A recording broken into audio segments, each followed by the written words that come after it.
$1 million used to be the ultimate financial finish line in Australia, a signal that you had officially made it. But in today's property market, that seven-figure mark paints a completely different picture depending on where you look. Across capital cities, the median home value sits around $1.16 million, meaning $1 million doesn't even buy the average home in half the country anymore. Take Sydney, where $1 million won't buy a freestanding house anywhere within 20 kilometers of the city center. Instead, it gets you a two-bedroom apartment in places like Marrickville or Ashfield.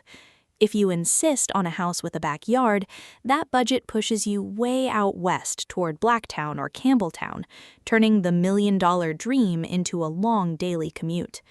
Head down to Melbourne, however, and the money carries noticeably more weight. With median prices sitting lower, $1 million still unlocks a solid three-bedroom house in inner north suburbs like Reservoir or Preston, or a spacious family home with a big yard further out in Frankston. Brisbane was once the affordable sunshine alternative, but that gap has rapidly closed.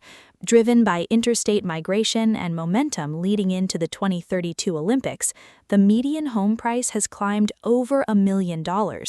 Today, $1 million buys a four-bedroom family home in middle-ring suburbs like Chermside or Carina, leaving the riverfront estates in the past. Over in Perth, the mining boom and tight rentals have pushed median values past the $1 million threshold as well. It still buys a comfortable family home in suburbs like Bassendean or Willetton, giving you more square footage than Sydney, but the bargain days are long gone.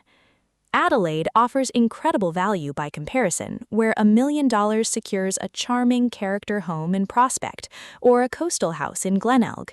Meanwhile, Hobart has seen prices surge over the past decade, turning suburbs like Sandy Bay into high-ticket territory. If you want absolute luxury for $1 million, Darwin remains the standout. There, $1 million buys a large tropical home with a swimming pool and water views, though you have to embrace the heat and distance. In Canberra, that same money delivers a steady, comfortable family residence in Belconnen or Gungahlin, backed by stable public sector incomes. Of course, real estate isn't the only place to park $1 million. If you invested that money into a diversified portfolio of Australian shares, international ETFs, and bonds, a 4 to 5% yield generates $40,000 to $50,000 a year in passive income. Combined with dividend franking credits, that creates a reliable income stream without maintenance costs, rising insurance, or late-night landlord calls. When you look at superannuation standards, where a comfortable retirement for a couple requires around $730,000 alongside a paid-off home, $1 million nest egg provides genuine financial security. Ultimately, $1 million isn't a fixed measurement of wealth, it's dynamic. A paid-off home in Adelaide with a modest portfolio often provides more real freedom than a $1 million Sydney mortgage with nothing left over.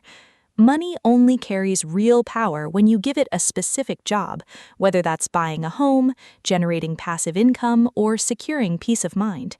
If this breakdown brought you clarity, hit the like button and subscribe for more financial insights. I'll see you in the next one.